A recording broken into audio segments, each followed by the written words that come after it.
Assalamualaikum warahmatullahi wabarakatuh.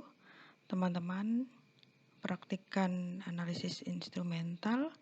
Pada pertemuan ini saya akan mencoba untuk menjelaskan NMR spektroskopi, baik proton NMR maupun karbon NMR jadi satu ya, dengan harapan supaya teman-teman lebih mudah memahami terkait dengan materi kita ini. Jadi kenapa NMR begitu ya? Dari sekian banyak instrumen, NMR ini adalah salah satu instrumen metode analisis yang berkembang dengan cukup pesat ya. Jadi prinsipnya adalah didasarkan pada fakta bahwa setiap kelompok proton atau atom H dalam molekul organik itu akan beresonansi pada frekuensi yang tidak identik, tidak sama, gitu ya, atau bisa dikatakan beresonansi pada frekuensi yang spesifik. Kenapa? Karena hal ini disebabkan kelompok proton suatu molekul organik dikelilingi oleh elektron-elektron yang berbeda. Berbeda apa? Berbeda lingkungan elektroniknya. Jadi, semakin besar kerapatan elektron yang mengelilingi inti, maka makin besar pula medan magnet yang digunakan. Karena setiap proton suatu molekul organik itu mempunyai lingkungan elektronik yang berbeda. Dan hal ini akan berakibat frekuensi resonansi yang dihasilkan juga berbeda-beda. Nah, di sini kita lihat secara umum instrumen ya dari NMR spektrometer begitu ya. Ada tempat sampel yang di sini terjadi proses di mana sampel akan menghasilkan resonansi, kemudian dihubungkan dengan monitor yang nanti akan bisa membaca spektrum yang dihasilkan setelah sampel dirunning menggunakan instrumen ini. Oke, selanjutnya di sini adalah skema dari instrumen spektrometer NMR ya. Kita lihat bahwa di situ ada tabung ya, tabungnya bentuknya silinder. Tabung nantinya itu akan diisi sampel, di mana sampel yang masuk ke situ harus dilarutkan dalam pelarut yang bebas proton. Kenapa bebas proton? Karena kalau pelarutnya mengandung proton nanti akan mempengaruhi hasil analisis. Gitu ya. Kenapa yang kita identifikasi adalah proton yang ada di dalam molekul. Nah, setelah sampel dilarutkan dalam pelarut yang bebas proton, selanjutnya ditambah dengan internal standard. Internal standard yang kita gunakan adalah TMS, tetrametilsilan. Oke. Nah, selanjutnya tabung sampel ditempatkan di antara dua kutub magnet. Nah, setelah itu diputar. Kenapa diputar? Agar semua bagian sampel itu mendapatkan pengaruh medan magnet yang homogen. Kita lihat bahwa pada celah magnet itu terdapat kumparan ya, kumparan dengan generator frekuensi. Nah, untuk instrumen ada beberapa ya, contohnya menggunakan generator frekuensi 100 MHz dengan kuat medan magnet eksternalnya adalah 51.480 Gauss. Apa fungsi ada kumparan di situ? Kumparan di situ berfungsi untuk memberikan tenaga elektromagnetik yang nantinya digunakan untuk mengubah orientasi spin. Jika sampel bisa menyerap radiasi, maka putaran akan menghasilkan sinyal frekuensi radio pada bidang kumparan detektor dan akan memberikan respon dan dicatat sebagai sinyal resonansi magnet inti atau NMR. Berupa apa? Berupa puncak-puncak resonansi. Nah, yang itu yang akan kita interpretasikan. Oke, kita lanjutkan. Jadi itu adalah gambaran sinyal resonansi HNMR untuk beberapa senyawa yang berbeda. Kita lihat bahwa semakin dia ke kanan, itu akan semakin mendekati TMS. Kita katakan dia semakin shielded atau terlindungi, artinya kerapatan awan elektronnya semakin besar. Kemudian dia berada pada lower frekuensi atau frekuensi yang lebih rendah. Kemudian dia dikatakan pada daerah higher field atau daerah upfield. Sedangkan semakin ke kiri dia semakin tidak terlindungi. Dia terletak pada higher frekuensi, di lower field atau di downfield. Oke, di sini kita lihat geseran kimia dari NMR secara umum ya, bahwa di sumbu X itu ada chemical shift atau geseran kimia dalam satuan ppm ya. Jadi 0 ppm itu adalah tempatnya internal standard.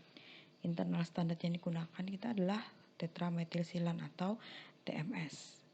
Ya, jadi tadi sudah saya jelaskan bahwa semakin mendekati 0 atau mendekati TMS berarti dia semakin upfield, dan semakin jauh dari TMS dia semakin downfield. Kita lihat ya tipe-tipe proton yang dia semakin downfield ya, di situ dia terikat pada gugus penarik elektron atau terikat pada unsur-unsur elektronegatif.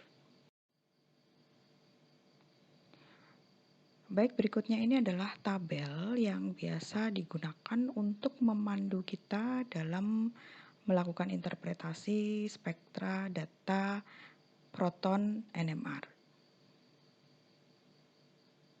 Kita lihat misalnya dalam suatu spektrum NMR, HNMR ya, atau proton NMR, di sini ada sinyal yang terletak di antara 0 sampai dengan 2 ppm.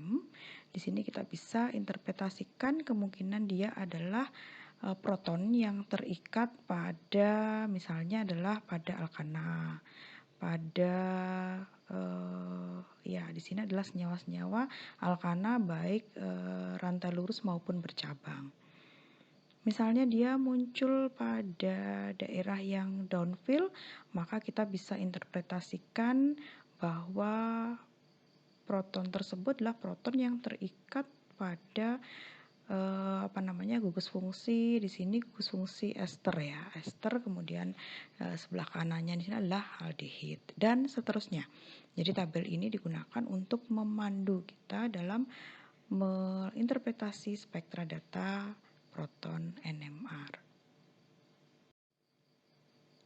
Selanjutnya di sini adalah tabel yang juga membantu kita untuk melakukan interpretasi spektra data. Tapi di sini spektra data adalah spektra data karbon NMR. Kita lihat perbedaannya dari tadi ya. Jadi kalau geseran kimia atau chemical shift dari proton NMR itu angkanya itu kecil. 0, semakin ke kiri 1, 2, begitu mungkin sampai dengan 20-an.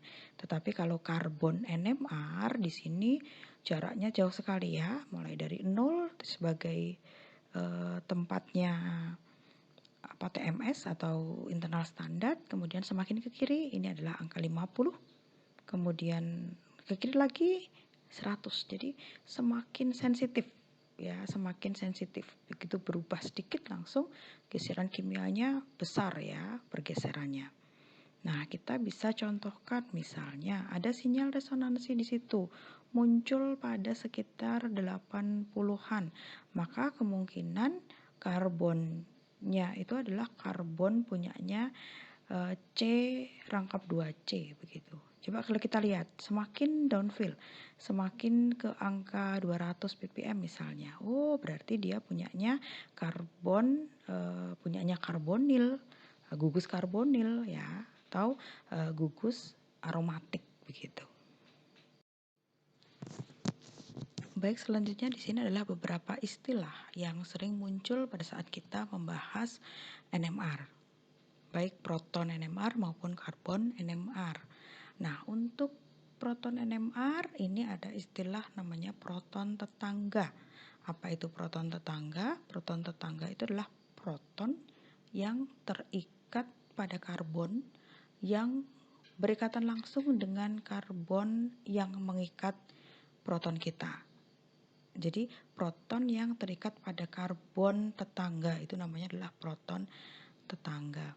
Kemudian ada istilah proton yang ekivalen gitu ya. Ekivalen itu maksudnya apa? Ekivalen itu maksudnya tipe dan jenisnya adalah sama. Jadi dia mempunyai kerapatan elektron yang identik gitu ya. Jadi atau kalau gampangannya ya dia kalau dia adalah struktur maka dia adalah bayangan cermin gitu ya. Itu adalah proton ekivalen. Nah, kemudian selanjutnya itu ada chemical shift ya, chemical shift atau geseran kimia. Geseran kimia itu adalah apa namanya? Geseran atau apa namanya? Seberapa jauh jarak gitu ya yang ditempuh suatu sinyal dihitung dari TMS gitu ya. Kemudian ada shielding. Di shielding tadi sudah kita bahas, ini adalah proton yang terlindungi dan yang tidak terlindungi ini berdasarkan pada tebal tipisnya awan elektron atau kerapatan elektron. Kemudian pemecahan spin atau spin splitting. Nanti kita akan bahas sedikit, yaitu bahwasannya sinyal yang dihasilkan pada suatu spektra NMR itu tidak sepenuhnya ideal, ya, tidak sepenuhnya sinyal yang tunggal begitu. Nah, yang sering terjadi adalah sinyal yang bentuknya pecah begitu ya. Nanti kita akan bahas terlebih lanjut terkait dengan spin splitting. Oke, selanjutnya kita bahas terkait dengan spin splitting. Perlu kita ketahui bahwa kalau kita bahas tentang spektra proton NMR ini adalah merupakan gambaran ya, gambaran yang menjelaskan puncak-puncak resonansi dari tipe proton dengan besaran tertentu ya, misalnya geseran kimia sekian ppm begitu. Kemudian kita tadi sudah bahas terkait bahwa puncak yang ideal itu sebenarnya merupakan garis ya, garis tunggal begitu. Tetapi pada prakteknya bahwa puncak yang muncul adalah puncak yang split atau pecah begitu. Di sini kita lihat bahwa secara empiris spin splitting ya, puncak tadi itu dapat dijelaskan dengan aturan N+1. Artinya apa? Bahwa tiap jenis proton itu akan merasakan sejumlah proton ekivalen yang terikat pada atom karbon yang bertetangga dengan atom karbon yang mengikat proton tersebut. Sehingga resonansi dari proton tersebut itu akan tersplit menjadi N+1 sinyal. Gitu ya. Jadi proton kita itu digambarkan atau menggambarkan keadaan proton tetangga. Jadi bukan keadaan dari proton kita sendiri. Gitu ya. Baik teman-teman, jadi penjelasan saya terkait dengan splitting yang tadi bisa kita terapkan pada rumus struktur di bawah ini ya. Jadi ini rumus strukturnya adalah ada CH3, COO, CH2, CH3. Kita lihat Ada berapa tipe proton di sini? Di sini ada 3 tipe proton atau ada 3 lingkungan H. Masing-masing adalah lingkungan A, B, dan C. Kenapa dia ada di lingkungan yang berbeda? Karena proton-protonnya tidak ekivalen. Proton yang ekivalen itu akan berada pada lingkungan atau tipe proton yang sama, gitu ya. Oke, kita gambarkan. Dia ada 3 tipe proton, ada 3 lingkungan H. Artinya nanti pada spektrum proton NMR-nya akan muncul 3 sinyal resonansi. Akan muncul 3 sinyal resonansi. Ada yang dekat dengan TMS, ada yang tengah, ada yang jauh dari TMS yang kita kenal dengan istilah downfield. Gitu ya. Jadi proton mana yang paling downfield adalah proton yang mengikat unsur elektronegatif. Kebetulan di sini proton A itu terikat pada karbon yang mengikat unsur elektronegatif yaitu O. Kemudian disusul, dia paling downfield. Nah, disusul dengan proton B yang dia mengikat gugus penarik elektron. Ini juga lebih downfield dibandingkan dengan yang C. C itu adalah proton yang paling terlindungi, shielding, atau kita katakan dia upfield gitu ya. Nah, pada penampakan spektrum proton NMR nanti akan terjadi splitting, di mana kita lihat dari kiri ya, proton B. Proton B tadi letaknya adalah di tengah. Proton B tadi dia akan tersplitting menjadi N plus 1 sinyal. N itu adalah proton tetangga yang ekivalen. Proton B itu tidak punya proton tetangga. Mana proton tetangganya nggak ada, ya, itu CO karbonil. Jadi kalau dia tidak punya proton tetangga, dia akan tersplitting N plus 1 sinyal, artinya dia tersplitting singlet ya. N0 plus 1 sama dengan 1 singlet.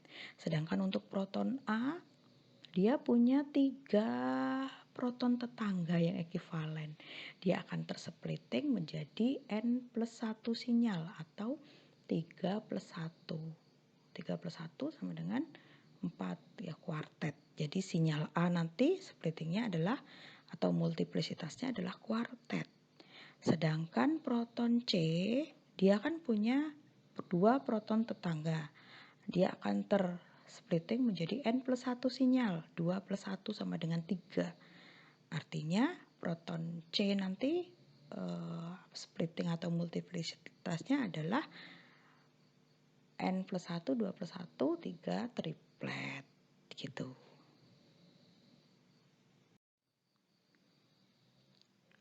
Spin-spin splitting atau kita sebut dengan splitting atau multiplisitas nanti akan mengikuti segitiga Pascal gitu ya. Segitiga Pascal itu misalnya dia sinyalnya berupa 1 saja begitu, kita sebutnya sebagai singlet begitu.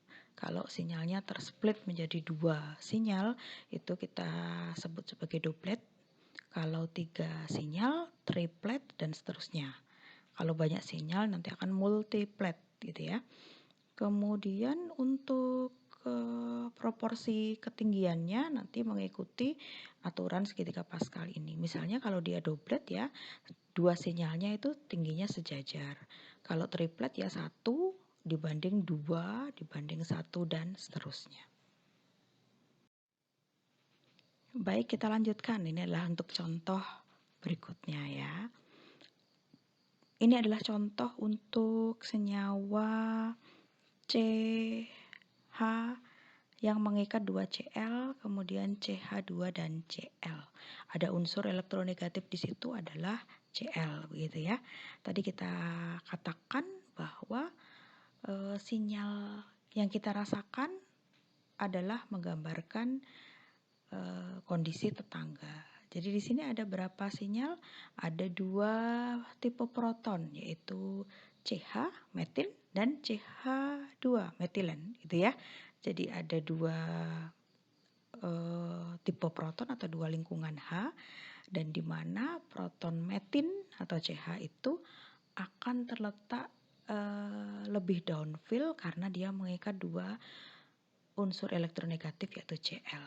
dia akan tersplit apa? Dia akan tersplit menjadi N plus 1 sinyal. N plus 1 sinyal artinya dia akan tersplitting, jumlah tetangganya berapa CH itu? Jumlah tetangganya adalah 2 ya. CH2 itu proton tetangganya jumlahnya adalah 2. Berarti dia akan tersplitting 2 plus 1, 3. 3 tadi istilahnya adalah triplet. Jadi metin itu akan displit menjadi triplet. Sedangkan CH2 atau metilen karena jumlah proton tetangganya itu adalah 1, 1 plus 1 sama dengan 2. Tadi namanya doblet. Maka metilen itu akan tersplitting menjadi doblet. Nah, yang namanya triplet, doblet yang ada di sini kita sebut sebagai spin-spin splitting. Baik, kita lanjutkan, ini contoh berikutnya. Jadi kita punya gambaran, ini ada spektrum NMR. Spektrum NMR atau proton NMR di sini dia menggambarkan ada 3 sinyal. Apa artinya 3 sinyal? 3 sinyal resonansi menunjukkan bahwa dia ada 3 tipe proton. Kita lihat multiplisitasnya dari kiri ke kanan. Ada kuartet, singlet, dan triplet. Kalau saya tanya, ini yang paling kanan ini multiplisitasnya kuartet. Artinya apa? Artinya proton punyanya dia itu merasakan tetangganya. Jadi protonnya dia itu punya bertetanggaan dengan proton tetangga yang tersplitting N plus 1 sinyal. Artinya proton tetangganya itu tersplit 4. Kuartet itu kan 4. 4 sama dengan N plus 1. N sama dengan 4 dikurangi 1, 3. Jadi jumlah proton tetangga yang ekivalen adalah 3. Kemudian singlet artinya dia tidak punya proton tetangga. Dan yang paling kanan itu adalah triplet, artinya dia proton tetangganya tersplitting mengikuti aturan N plus 1. 3 sama dengan N plus 1, N sama dengan 3 dikurangi 1 sama dengan 2. Jadi jumlah proton tetangga yang ekivalen adalah 2. Yang paling downfill adalah yang paling dekat dengan unsur elektronegatif atau kalau gugus menarik elektron begitu. Jadi kita cocokkan dengan struktur molekul dari senyawa yang di atas gitu ya. Molekul di atas itu strukturnya seperti itu, CH3, CH2, OH. Ini adalah punyanya etanol ya. Etanol itu NMR-nya seperti ini, proton NMR-nya seperti ini. Kita lihat manakah yang merupakan proton paling downfill. Tentu saja yang paling berikatan dengan gugus elektronegatif yang dia punya proton tetangganya jumlahnya 3. Berarti CH2. Yang upfill tentu saja yang jauh dari unsur elektronegatif. Dia punya proton tetangga 2. Berarti dia adalah CH3. Baik teman-teman, ini ada contoh lagi spektrum proton NMR.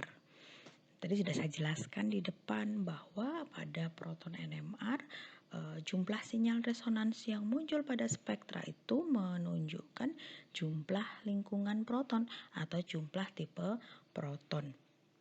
Di sini ada 3 sinyal resonansi, berarti dia ada 3 tipe proton atau 3 lingkungan proton atau 3 lingkungan H. Nah, terkait dengan multiplisitasnya kita lihat bahwa dari sisi yang paling kiri itu tersplitting kuartet. Artinya dia punya tetangga yang punya proton ekivalen, multiplisitasnya adalah kuartet. Artinya jumlah proton tetangga yang ekivalen adalah mengikuti kaidah N plus 1. Kuartet itu 4. 4 sama dengan N plus 1. Maka N adalah 4 dikurangi 1 sama dengan 3. Jadi dia punya tetangga. Jadi dia punya proton tetangga yang ekivalen. Yaitu jumlah protonnya adalah proton ekivalennya adalah 3. Ya, kemudian yang tengah. Yang tengah itu singlet, artinya dia tidak punya proton tetangga yang ekivalen. Kemudian yang paling kanan, yang paling upfill, yang dekat dengan TMS, dia punya proton tetangga 2. Kenapa? Karena dia tersplitting triplet. Triplet itu 3 ya, 3 sama dengan N plus 1. Maka N sama dengan 3 minus 1 sama dengan 2. Begitu. Baik teman-teman, selanjutnya adalah spektrum karbon NMR. Berbeda dengan spektrum proton NMR, spektrum karbon NMR di sini jumlah sinyal yang muncul menunjukkan jumlah karbon yang ada pada molekul. Walaupun tidak sepenuhnya seperti itu. Ada beberapa C yang ekivalen yang dia hanya muncul satu sinyal dengan intensitas yang tinggi begitu. Tapi itu jarang sekali ya. Kita lihat di sini ada 4 sinyal, artinya di molekul itu punya 4 karbon, gitu ya. Nah, untuk lebih tepatnya supaya paham atau supaya lebih yakin bahwa itu punya karbon apa begitu, silahkan dilihat di tabel karbon NMR yang sudah saya jelaskan di depan tadi, atau di buku di ringkasan yang akan saya berikan terkait dengan proton dan karbon NMR. Nanti bisa dibaca ulang dan rekaman saya ini bisa didengarkan secara berulang-ulang sehingga lama-kelamaan nanti Anda akan paham terkait dengan NMR spektroskopi. Gitu ya teman-teman. Nanti kalau ada pertanyaan bisa disampaikan di Google Classroom ya.